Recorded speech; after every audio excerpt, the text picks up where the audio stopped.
This is a really old poem that I wrote a long time ago in a notebook that I was supposed to be using to document, to take down scriptures and notes from Bible discussions in church when I was a kid, but it became more or less a way of utilizing, way of documenting emotions during meetings, and also to pass notes back and forth to people that I've thoughts during the meeting itself. And there was one individual that I became kind of obsessed with. He was a new boy in the neighborhood, and he played the guitar. And of course, he probably knew that I was gay. He always had the same kind of journal, like the spiral ones, double line like this. Really is. He had like stacks and stacks of them, and so it was kept in paper all the time. And I started to write like him and stuff, and we became blood brothers. Like he broke a table. He stayed the night over at my parents' house one night. He broke a table, a glass table, off the balcony. I don't know if it was purposeful or there was horseplay or whatever, or boys tend to do.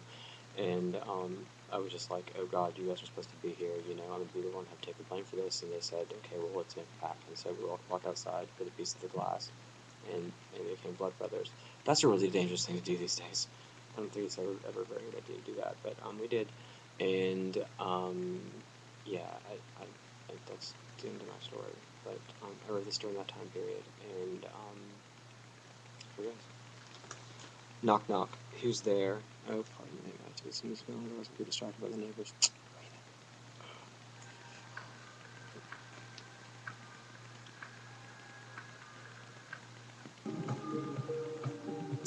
This is Partha Duke Prince, called Saturn Strobe, and another one of those really weird infernal type of things. It was in Wired or something. It's kind of hit or miss with these bands, honestly.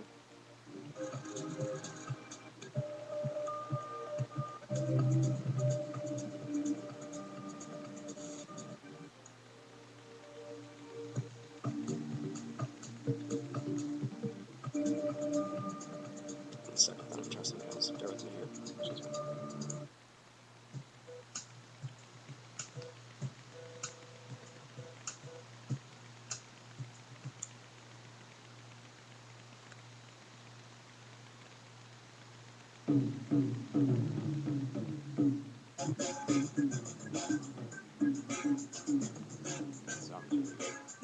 Third tech.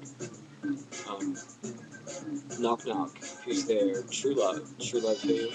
I don't know. Seemed clever at first. Second thought seemed to validate the initial belief that one was unwise to have not realized the thought wasn't even good in the first time around. So why repeat it? Out of shoelaces most of the time. No, scratch that. Always. Things sound better in my head. It's that awkward journey from internal peace and organization to external peace, and normally ends up in a public display of a series of harmonious external peace and harmonious relationships. Normally ends up in a public display of a series of uncomfortable embarrassments. It is very important to realize how lazy I've allowed myself to become. When socializing with some new faces, I have a tendency to speak entirely of myself. Is my ego resurfacing even after all my efforts? That constant battle? Discipline will prevail, I tell myself. Dedication and consistency are also extremely rare personality traits displayed in anyone I've encountered recently. I myself don't even possess these qualities. What I'm trying to express is that I'm not setting a good example and playing the subtle, dominating, emotional, and manipulative undertones resonating often around when, truth be told, the very last subconscious suggestion is in reality not even the original implication. Sometimes the second thought is really important, but too progressive materially. What do I believe? Is the second thought supposed to lead to other thoughts or simply support or contradict the original statement? I would analyze anything. The infinite self requires structure as the direct result of some good old-fashioned yet mercilessly rare occasions of nurturing self-disciplines. So in the current moment, knock knock, who's there? Really love who? Really love your front steps, well, and the patio is pretty cozy as well. The driveway's not bad either, but I just really love the front door. Knock knock, who's there? Porthole to another dimension. Porthole who? Porthole to another dimension who? Piano is porthole called invention, connecting the medium, the individual plane, to the esoteric world of spiritual creators, or celestial divine entities becoming co-creators.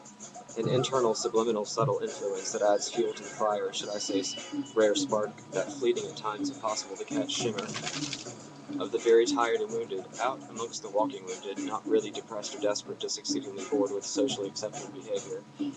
Who made up the fucking rules, or what should or should not be public behavior befitting of an accepted adult? Why do people continue to cluster so many like-minded individuals having beliefs, dreams, aspirations, hopes, and fears, an entire life being ultimately devalued through label throwing, otherwise known as name calling, to an ID, a proper barcode declaring your location and stance to the entire world, like it's your unfortunate responsibility to teach people that you don't always want to play nice, that it's not always easy, and that sometimes the truth is ugly. The only thing that consoles, also extremely consoles, is blissful treasures. Solitude. It's given me several new perspectives on alone time, and of equal importance, time that is shared with another if you so choose to be an intimate, memorable encounter. All the possibilities make themselves well aware, simultaneously creating a daydream-like state of mind, an overwhelming comfort. I'm admonished to stop overthinking everything. That is one serious flaw in psychiatry. Is the more you know, the more you tend to question it, and at times unnecessarily dwell on a certain thought in a very obsessive way. I tend to have a one-track mind, instant gratification, consumption. My ego has been in control recently, and I have, as in my traditional sloth, allowed allowed this to take place. It's a matter of trial and error, self-acceptance, forgiveness, and above all, unconditional love. Why is it so hard to say goodbye to fears? Why is it so difficult to just drive them away, to just tell them to surrender their fears to the Creator and pray for a transformation that will last a very long time, promoting self-satisfaction and self-worth and a purpose for being, not lost but not found, and not air but not ground, not light but not sound, not amateur and not profound, forcing new boundaries, attempting to extend, covering new ground, and if it looks familiar, we can always just pretend. Come on, dress up. It's such a fun thing to do, to spend a few moments in someone else's shoes. Don't worry, there's no win or lose, it's just whatever you choose. Andrew, you don't want to end up like him. He's unhappy, incapable of knowing true love. He is and always will be romanticized by his own tragedy. Thank you, April. And who am I to ruin someone else's bad time? If you want to be condescending, rude, bossy, cold, demanding perfection, but never living up to even your own standards, you point your finger so often in search of a safe place to place the blame, always feeling shame, proclaiming sincerity and depth, but displaying the same old shallow games. I officially call a truce on our energy struggle. This is to take place.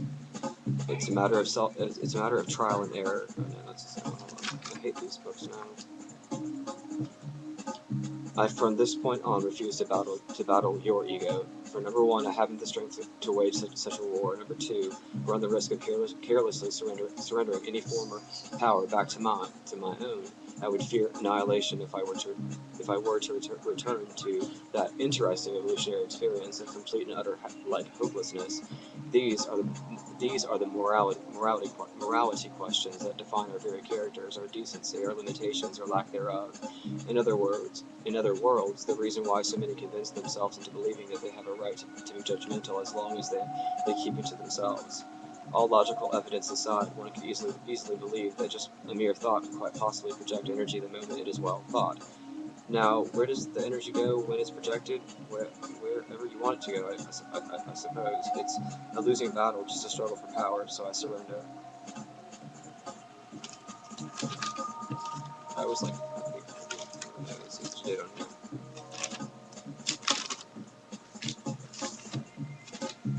I have no idea how old I was. There's no date whatsoever. I was a child, as far as I think. I still lived at home. That's how long ago it was.